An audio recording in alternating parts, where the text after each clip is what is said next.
Magandang hapon mga Harpy. Meron lang akong share sa inyo, no, about sa rear shock. So sa marami kasing nakaka-encounter nito, no, na nagpapalit sila ng aftermarket na rear shock, no, lalo especially sa mga single shock, no, katulad ng mga scooter na single shock lang. So nangyari, nagpapalit sila ng aftermarket na rear shock, tapos hindi naman sila satisfied, isasayang sila ng pera.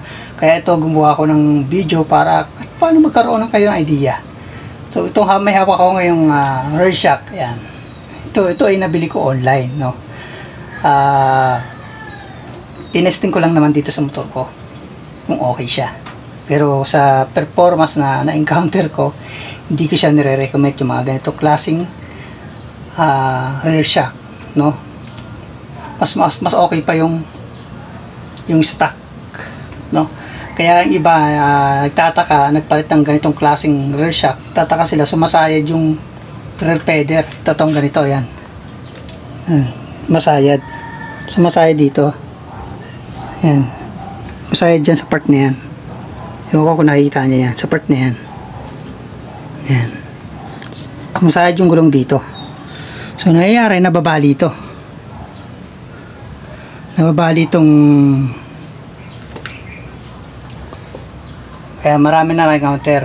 Kaya ako sa inyo mga paps, no, bago kayo magpalit ng rear shock, lalo sa mga scooter, hindi lang to para sa isang brand, hindi lang to sa isang sa Rusi lang, no. Ito ay para sa lahat. Itong video na to para sa lahat ng scooter na rear yung shock nila ay single, no. Ito mga paps, pag bibili kayo ng rear shock, siguraduhin nyo yung bibilihin yung rear shock, yung parang ganito yung agwat, ganyan agwat, ganyan. Huwag kayong bibili ng rear shock na katulad nito na pagdating dito sa pinakababa, ang lalaki na ng agwat. Hindi maganda to mga paps. Mas maganda lang tong ganitong rear shock kapag wala kang angkas, no. Kung mag-aangka, pero kung may mabigat yung rider tapos lagi may angkas, loaded, dito advisable. So mas advisable na bibilin yung rear shock yung maliliit yung gap, no, yung spaces, parang ganito na sa taas. Huwag kayong kukuha ng rear shock na matataas yung gap. Kung meron man, dapat may adjustment, na-adjust siya, kasi ito hindi ito na-adjust. So sayang lang pera nyo, no, sayang lang pera nyo. Kaya ako, tinesting ko lang naman at gumawa ko ng video sa base dun sa na-encounter ko dito sa rear shock na to. Napakalambot mga paps, sayang lang pera nyo. Kaya kung bibili kayo, ulitin ko, kaya kung bibili kayo ng rear shock, siguraduhin nyo yung mga pagitan ng pinaka coil spring nya ay lapit-lapit yung agwat, parang ganyan, yan sa kamay ko, yan, lapit-lapit yung agwat. Mas maganda yon kumpara dito sa baba. Ayan, napakalaki ng agwat, di maganda, lalo na kung mabigat kang rider, lagi kang angkas. So ayun na mga paps, short video lang naman to at para sa kaalaman ng lahat. Itong video na to ay para sa lahat ng scooter na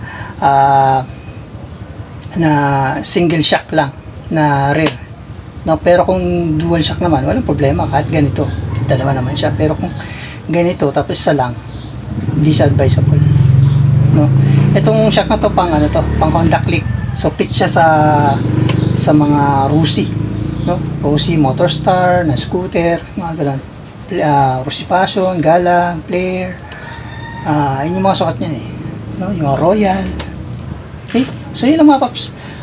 Sana may nakuha kayong tips. Kaya ako, ginawa ko, kinalas ko na lang to, binalik ko na lang yung stock ko, no. Kasi kahit lagyan ko, stock ko mas okay pa kumpara dito. Napaka mahirap na. Isipin nyo rin yung bago kayo bumili ng mga, lalo na sa rear shock, isipin nyo lagi yung safety ninyo. At mahirap gumewang, mag-cause pa ng aksidente. Hindi ako satisfied, kaya kinalas ko na to. Yun lang mga paps, simpleng tips lang. sana may napuli kayong kaalaman about sa rear shock. Okay, ilang, bye-bye. Maraming salamat sa panonood nyo. God bless you all sa inyo lahat. Ingat kayo lagi. Ride safe. Bye-bye.